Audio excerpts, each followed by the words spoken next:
Bismillahirrahmanirrahim. Assalamualaikum warahmatullahi wabarakatuh. Alhamdulillahirabbil alamin. Wassalatu wassalamu ala asyrafil anbiya'i wal mursalin sayyidina wa maulana Muhammadin wa ala alihi wa sahbihi ajma'in, amma ba'du. Sahabat Madani dan saudara-saudara sekalian yang saya hormati, apa kabar semua? Semoga Allah SWT senantiasa merahmati kita dalam keadaan sehat walafiat. Amin ya rabbal alamin. Kita bertemu kembali dalam channel Bung Sabas dan kita masih membahas tentang situasi bangsa Arab sebelum Islam, bagian dari pembelajaran sejarah peradaban Islam.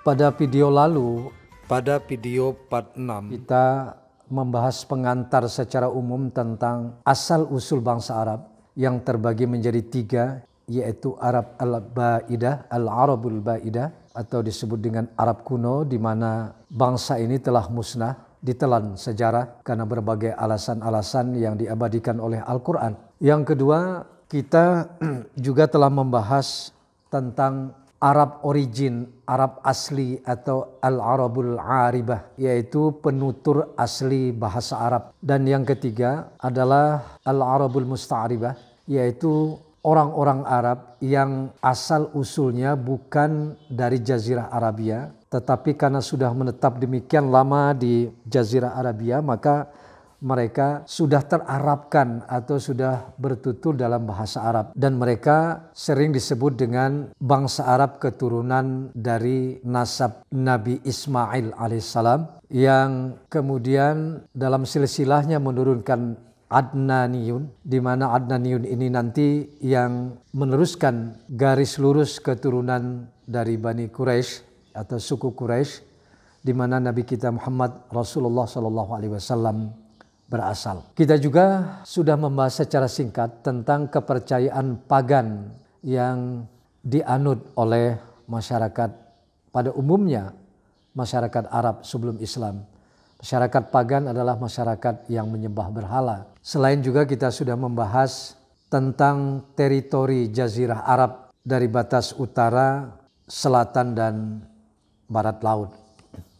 Nah, pada video part 7 ini kita akan membahas dan lebih merinci salah satu dari beberapa muatan pengantar di atas, yaitu tentang asal-usul suku Quraisy atau asal-usul dari Bani Hashim, yang kelak pada salah satu garis keturunannya menurunkan Nabi kita yang mulia Nabi Muhammad Rasulullah SAW. Dan kita juga mungkin sudah memperoleh informasi tentang penduduk Mekah yang memiliki wewenang lebih dan mulia, terutama di dalam menjaga Ka'bah al-Musyarrafah, Ka'bah al-Mukarramah, di mana suku Quraisy, Bani Hashim, menjadi suku yang melayani penziarah-penziarah Ka'bah yang datang dari berbagai penjuru Arab yang bertujuan melaksanakan ibadah haji. Nah, apa saja tugas dan wewenang mereka?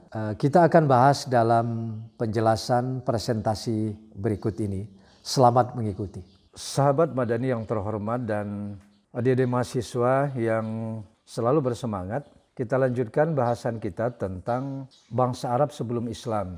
Pada video part 6 yang lalu kita secara sekilas melacak asal-usul bangsa Arab yang terdiri dari Arab kuno, Arab Aribah, Arab asli, Arab penutur bahasa Arab asli, dan Arab Musta'ribah.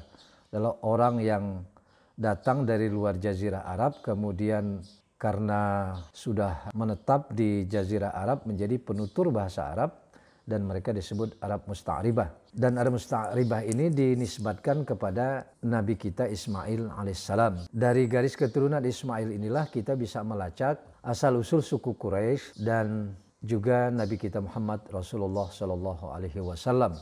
Yang pertama, kita sudah menyebut pada pertemuan lalu, Al-Arab Musta'ribah itu dikenal juga dengan Sabaiyun, kaum Saba. Kemudian dikenal juga dengan Adnaniyun atau keturunan Adnan. Nah, dari keturunan Adnan ini bila kita lacak menurunkan Ma'ad. kemudian menurunkan Nizar, kemudian Mudhar. Dari Mudhar, kemudian menurunkan Mudrikah atau Amir. Lalu Khuzaimah, Kinanah, Nadhar. Nah, dari Nadhar ini menurunkan Fihr. Fihr ini juga memiliki nama Quraisy. Ini asal usul nama Quraisy. Dari Fihr kemudian memiliki keturunan Ghalib. Dari Ghalib ini kemudian Lu'ai. Dari Lu'ai menurunkan Kilab. Ya, Kilab. Nah, Kilab ini menurunkan Qusay atau populer dengan Zaid. Qusay ini adalah orang yang pertama menegakkan panji-panji Quraisy dan yang berhasil memenangkan pengaruh untuk menguasai pengelolaan Ka'bah dan kota Mekah. Nah, dari Qusay kemudian memiliki keturunan namanya Abdu Manaf atau nama lainnya adalah Mughirah. Dari Abdi Manaf memiliki keturunan bernama Hashim. Nah, inilah asal usul disebut Bani Hashim. Bani Hashim kemudian memiliki keturunan yang kita kenal dengan kakeknya Nabi kita Muhammad Rasulullah SAW, Abdul Muttalib, atau dikenal dengan Syaibah. Lalu menurunkan ayahanda beliau Abdullah, dan baru kemudian Nabi kita Muhammad Rasulullah SAW sebagai generasi terakhir. Nah, demikianlah silsilah dari asal usul munculnya nama suku Quraisy dan wewenang mereka untuk menguasai kota Mekah dan menjaga Ka'bah.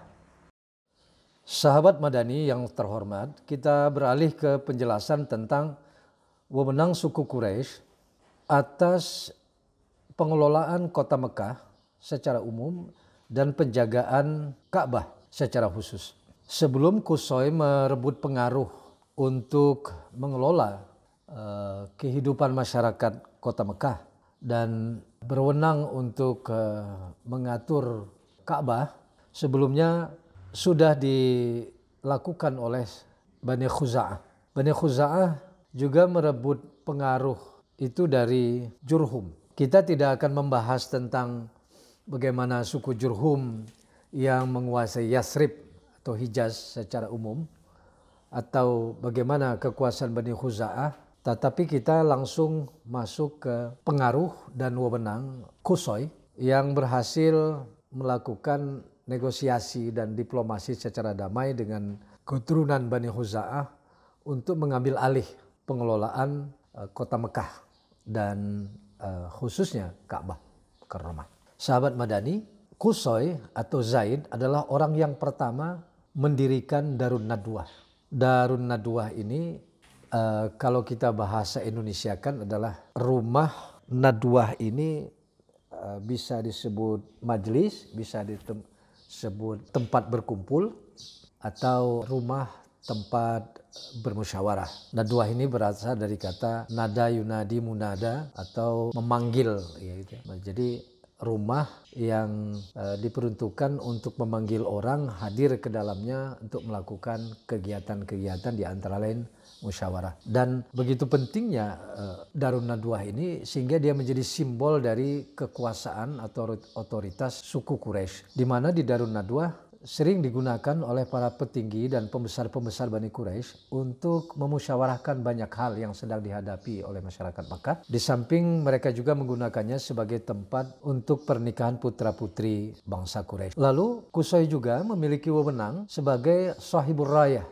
pemegang bendera, pemegang panji, di mana dia berhak menentukan kapan saatnya berperang dan kapan kita harus berdamai. Nah, itulah wewenang yang kedua yang dimiliki oleh Qusay. Lalu wewenang yang berikutnya adalah Al-Qiyadah. Al-Qiyadah ini dalam bahasa Indonesia adalah Qoda Yakudu Qiyadah, berarti kepemimpinan, otoritas kekuasaan, di mana Qusay itu yang berhak untuk memberikan izin keluar dan masuk bagi suku Quraisy untuk satu keperluan, termasuk di dalamnya perniagaan keluar kota Mekah. Tanpa seizinnya, maka suku Quraisy tidak boleh meninggalkan kota Mekah. Begitu juga bagi suku-suku lain akan memasuki kota Mekah harus memperoleh izin darinya. Berikutnya, kekuasaan yang dipegang oleh Qusay atau Zaid adalah al-hijabah. Hijabah itu berasal dari kata hijab. Hijab itu bisa berarti penutup, tapi di pengertian ini diartikan sebagai pintu Ka'bah. Jadi hanya Qusay yang boleh membuka pintu Ka'bah, dan dia pula yang menentukan siapa yang mengawasi dan menjaga pintu itu. Berikutnya adalah Siqayatul Hajj. Siqayah itu sakoyaski atau sakoyaski. Siqayah berarti menyiram atau memberi air. Pengertian Siqayatul Hajj ini adalah memberi minum jamaah haji yang datang ke kota Mekah untuk melaksanakan haji. Memang ibadah haji ini kan sudah berlangsung sebelum Islam. Sahabat Madani, inilah kehormatan Qusay beserta suku Quraisy, di mana mereka mengisi tempat-tempat minum di sekitar Ka'bah yang disediakan untuk tamu penziarah, dan mereka juga memberikan sedikit kurma dan anggur sehingga semua orang yang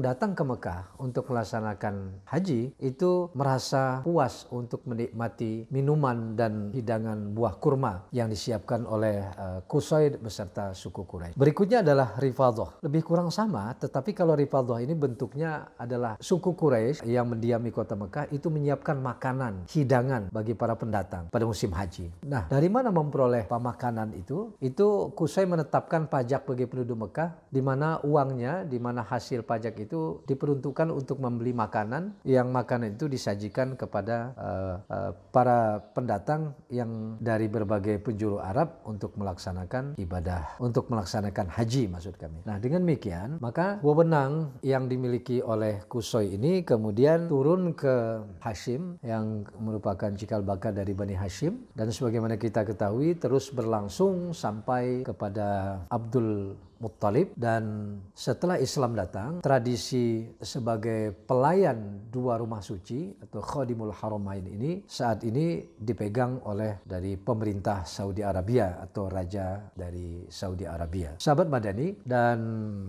saudara-saudara sekalian, nah untuk video part 7 ini kita cukupkan sampai di sini saja. Penjelasan tentang kelanjutan dari video part ke-6 yang lalu, kita membahas tentang asal-usul bangsa Quraisy atau suku Quraisy atau Bani Hashim, dan apa saja wewenang yang mereka miliki di dalam menjaga kota Mekah dan khususnya melayani tamu-tamu yang datang ke kota Mekah untuk melaksanakan haji. Semoga bermanfaat, dan video pembelajaran ini akan kita lanjutkan untuk membahas bagaimana sisi-sisi lain dari keadaan bangsa Arab sebelum Islam. Insya Allah akan kita bahas pada video berikutnya, dan atas segala kekurangan kami mohon maaf, pada Allah kami mohon ampun. Wassalamualaikum warahmatullahi wabarakatuh.